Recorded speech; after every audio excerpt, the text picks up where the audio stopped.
Hello बच्चों। तो आइए देखते हैं क्वेश्चन क्या कहता है।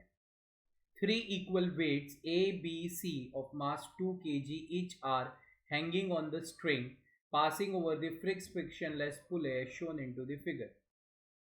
The tension in the string connecting weights B and C is।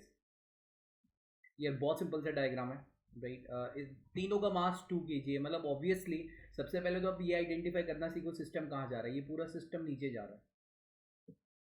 Late is imagine, देखो स्ट्रिंग मासलेस एंड फ्रिक्शनलेस है और मैकेनिक्स में सबसे पहले इंपॉर्टेंट एफबीडी। अगर आपने एफबीडी बनाना सीख ली राइट तो आपको कोई दिक्कत नहीं होगी। तो देखो यहाँ तो टेंशन टी आएगा, यहाँ पे भी टेंशन टी आएगा, यहाँ पे टेंशन बदल जाएगा टी डैश और हमें ये टी डैश की वैल्यू ढूंढनी है। फिलहाल हम ये मान रहे हैं कि लेफ्ट साइड 2 kg और राइट साइड 4 kg है। ऐसे करके पहले एक्सेलरेशन ढूंढ लेते हैं तो हमारा काम आसान हो जाएगा। जैसे ये 2 kg है, इसको टेंशन ऊपर की तरफ लग रहा है, ये 4 kg है, इसको टेंशन ऊपर की तरफ लग रहा है राइट। ये 4 kg का 4g वेट डाउनवर्ड और ये 2g वेट डाउनवर्ड। ये ऊपर की तरफ नेट एक्सेलरेशन से एक्सेलरेट होगा, ये नीचे की तरफ नेट एक्सेलरेशन से एक्सेलरेट होगा।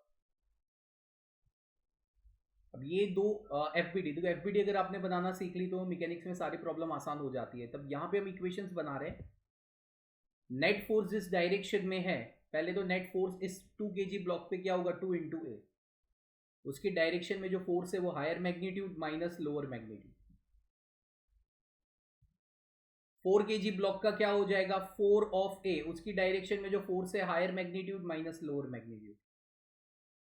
टी टी कट गया राइट। रिजॉल्व करते हैं 6 से इज इक्वल टू 2g आएगा। एक्सेलरेशन आपका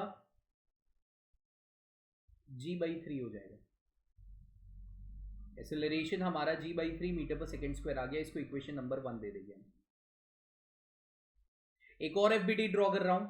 अब मैं इंडिविजुअली सी ब्लॉक की एफबीडी ड्रॉ कर रहा हूं राइट। अब आपके दिमाग में ये आएगा कि भैया ये दो आपने सिस्टम को सेम क्यों ले लिया, क्योंकि दोनों का एक्सेलरेशन सेम है। इसका भी एक्सेलरेशन ए डाउनवर्ड है राइट, फिक्स पुले है ना, तो दोनों जो है सारे ब्लॉक्स का एक्सेलरेशन कॉमन होगा राइट। टेंशन चेंज हो रहा है तो यहाँ टेंशन नलीफाई, अगर सी और बी के बीच में देख रहे हो राइट तो बी पे जो है वो टेंशन डाउनवर्ड की तरफ लग रहा है राइट। बी पे जो है वो टेंशन टी डैश डाउनवर्ड की तरफ लग रहा है, सी पे टेंशन ऊपर की तरफ लग रहा है। तो ये टेंशन की तरफ से जो वर्क डन है वो 0 है राइट। टी डैश टेंशन की तरफ से जो वर्क डन है वो 0 है, इसलिए मैं सिस्टम को कंबाइन किया हूं। उसका मेन रीजन ये है। अब हम इंडिविजुअली सी ब्लॉक को देखते हैं राइट। तो ऊपर की तरफ क्या लग रहा है टी डैश, नीचे की तरफ क्या लग रहा है एक्सेलरेशन, और इसका नीचे की तरफ वेट क्या आएगा 2g।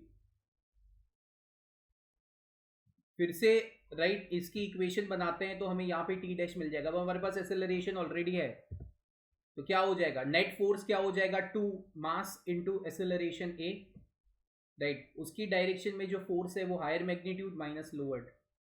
सो टी डैश कितना हो जाएगा 2g minus right 2g/3। so this will be approximately 4g/3, 13.3 Newton के बराबर बराबर आएगा। तो टी डैश की वैल्यू हमारी कितनी हो गई 13.3 न्यूटन के बराबर बराबर आएगा अप्रोक्सीमेटली। सेकेंड हमारा परफेक्ट आंसर रहेगा for this specific question. Hope so you all understand this बच्चा जी।